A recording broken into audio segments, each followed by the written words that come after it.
بسم الله الرحمن الرحيم كلنتو عنا ونكسن ardayda qaybaha iyo qaayaha badan ee kamid ah ardayda caalami schools gaar ahaan primary branch tooga waxay noo soo socotay casharadii aan habka live-ka idin ku soo gudbinaynay annagoo uga mahad celinayna shabakada caalamiga ee tix.com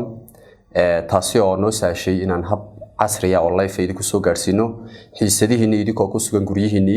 iyo goobihiina shaqo ee kala duwan iyo sidoo kale goobo kasta oo aad ku sugan tihiin arday maalintii dhoweyd waxaanu soo baranay cashar ka hadlayay ururkii jaamacadda carabta oo aynu kasoonahay waxyaabaha ugu muhiimsan inay kamid ahaayeen goortii la aasaasay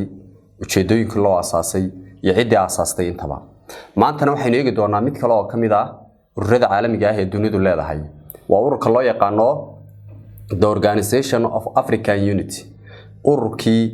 midaynta ama isu keenida Afrika laakiin hadda loo yaqaano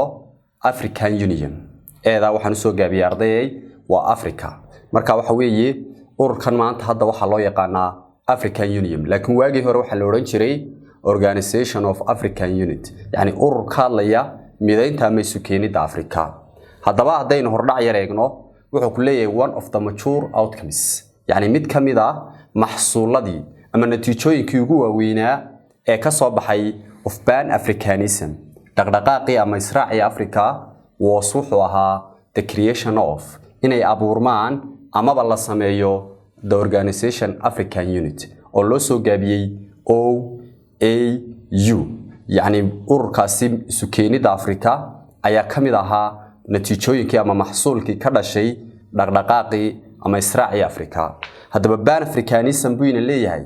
in la israaca ama dhaqdhaqaaqii israaca Afrika is an idea fikrad buu ahaa aimed at ujeedadiisu ay ahayd ama hadafka laga lahaa waxa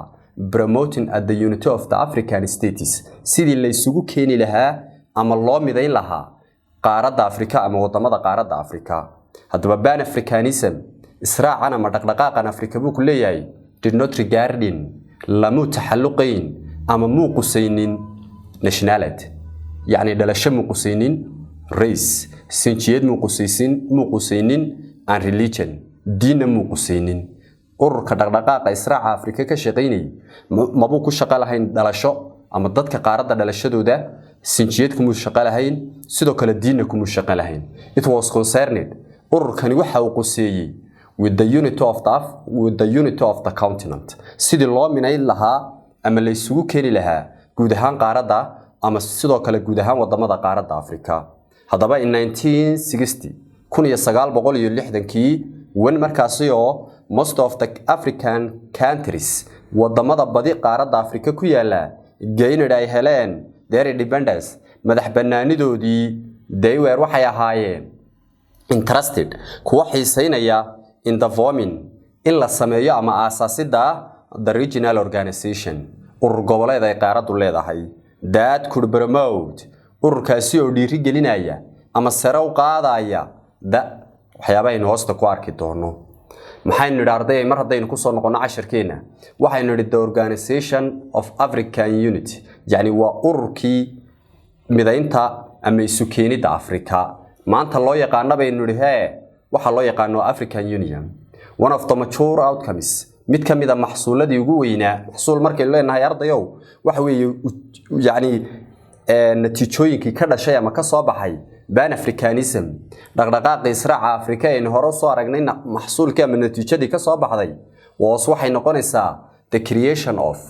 abuurankii ama samaysankii ay samaysmeen of the Organization African Unity oo loo soo gaabiyay OAU Pan Africanism bay leenahay haddaba israaca ama dhaqdhaqaaqa Afrika is an idea wuxuu ahaa afkaar ama fikrad buu ahaa aimed at ujeedkiisu ay tahay promoted the unity of the African states sidii loo midayn lahaa ama la isugu keeni lahaa ujeedadiisu ay wadamada qaaradda Afrika Pan Africanism haddaba dhaqdhaqaaqan israaca Afrika did not regarding kumu shaqo lahayn did not regarding muuqusaynin ama shaqo kumu lahayn nationality dhalasho shaqo kumu lahayn race sinjiyad shaqo kumu lahayn and religion diin shaqo kumu lahayn it was concerned waxa uu quseeyay oo ururkani gaar u ahaa with the unity of the continent midaynta ama isu keenida qaaradda Afrika sanadku markuu ahaa 1960 1960kii oo noqonaysa one the most African countries markaasi oo badi wadamada qaaradda Afrika waxay nidhi in 1960 bay nidhi 1960kii oo loo yaqaanay waqtigii kacaanka Afrika wan markaasi oo the most of the African countries inta badan wadamada qaaradda Afrika halka u fiirsaardayo